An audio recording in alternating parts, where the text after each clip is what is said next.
Pensa num lugar que parece suspenso no tempo. Um império se desfazendo, sabe? E uma nação que ficou em silêncio por muito tempo, começando a achar sua própria voz. É para essa Ucrânia, bem na virada de uma mudança gigantesca, que a gente vai mergulhar agora, com o olhar do jornalista Richard Kapuscinski.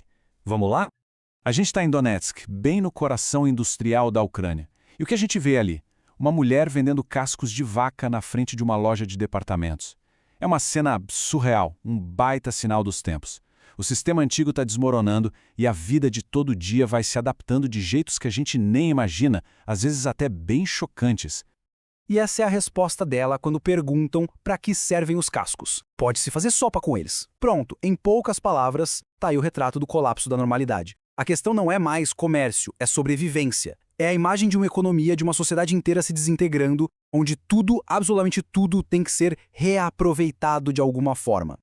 Para a gente entender o que está acontecendo de verdade, primeiro a gente precisa sentir o clima, sabe? A atmosfera desses últimos dias da União Soviética na Ucrânia. A gente está falando de um império que não caiu como uma explosão, não. Foi mais como um suspiro longo, melancólico. E a própria paisagem reflete o estado de espírito do império. Cidades como Donetsk são descritas como um mar de coisa igual, de decadência. A poeira de carvão que está em tudo, a ferrugem, as fachadas dos prédios todas idênticas. Tudo isso fala de um sistema que está exausto, que perdeu a cor, perdeu a vida. Essa desconfiança estava em todo lugar, impregnada na sociedade. O silêncio nos trens, por exemplo, não era de paz, era de puro medo. Décadas de um regime totalitário ensinaram as pessoas a não confiar em ninguém. Mas aí veio a glasnost, aquela política de abertura. E as primeiras rachaduras nesse muro de silêncio começaram a aparecer. As pessoas, bem timidamente, voltaram a conversar. Mas olha, para entender a Ucrânia de verdade, não dá para olhar só para o colapso soviético. A gente tem que ir mais fundo, numa ferida que moldou a memória de toda uma nação. A Grande Fome, ou, como é chamada lá, o Holodomor.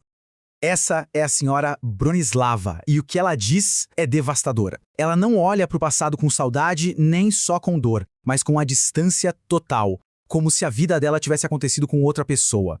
Isso já mostra pra gente o tamanho do trauma psicológico que a fome deixou.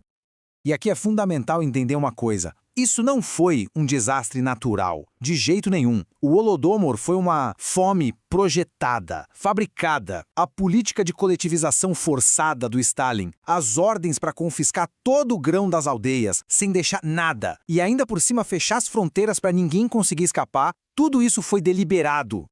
E é aqui que o horror se torna uma coisa pessoal, insuportável. O ele que a senhora Bronislava fala é o Stalin. A dor de uma nação inteira se resume nessa imagem. Uma mãe segurando os filhos morrendo de fome nos braços. Não existe estatística no mundo que consiga medir o tamanho de uma tragédia dessas.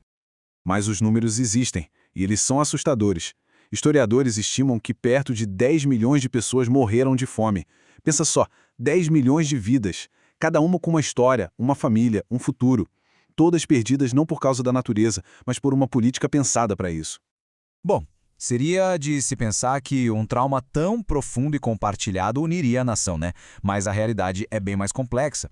A história da Ucrânia também é a história de uma divisão interna muito funda, a história das duas Ucrânias.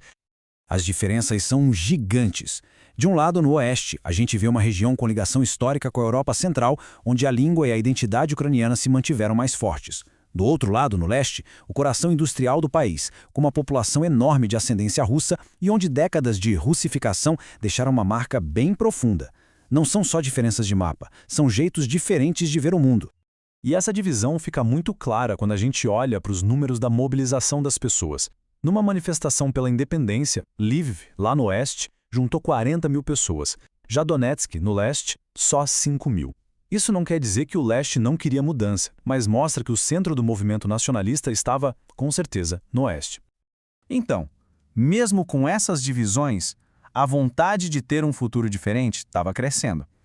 Vamos falar agora dos momentos e das ações que prepararam o terreno para uma nova Ucrânia. O caminho para a independência foi até que rápido e bem decisivo. Começou em janeiro de 1990 com um ato simbólico gigantesco, uma corrente humana de 500 quilômetros. Poucos meses depois, em junho, o parlamento deu um passo gigante, declarando a soberania. Mas o que acelerou tudo de vez foi em agosto de 91. Uma tentativa de golpe dos conservadores em Moscou acendeu o medo de voltar para o passado e isso deu o empurrão final que a Ucrânia precisava para, no dia 24 de agosto, declarar sua independência total. Para construir uma nação nova, primeiro é preciso desmontar a antiga. E olha que imagem forte. De um lado, o símbolo da onipresença soviética. 5 milhões de estátuas do Lenin espalhados por todo o território. Do outro, um ato de subversão criativa. Um artista que, em segredo, derretia bustos de líderes comunistas para transformar em coisa nova. É a metáfora perfeita dessa transição, né? E agora a gente chega numa questão central. Quando um império desaba, o que acontece com as histórias que ele tentou apagar? Como é que uma nação lida com uma memória cheia de fantasmas? Essa busca pela memória é contada de um jeito muito interessante, através de uma caminhada por Drohobych, procurando os rastros do escritor Bruno Schulz, que foi assassinado durante a guerra. A história dele, assim como tantas outras, foi quase totalmente apagada. Ele virou um fantasma na própria cidade. Para uma nação que teve sua história silenciada de propósito, reconstruir o passado não é só sobre visitar monumentos. É mais como procurar nos espaços vazios, sabe? Ouvir os sussurros, juntar os cacos das memórias. É quase uma peregrinação em busca daquilo que se perdeu. E é essa pergunta que fica no ar. Como se constrói uma identidade nacional quando uma parte enorme do seu passado foi destruída ou enterrada de propósito? A jornada da Ucrânia para fora do Império não foi só uma questão política. Foi e ainda é uma busca profunda e contínua pela sua própria história.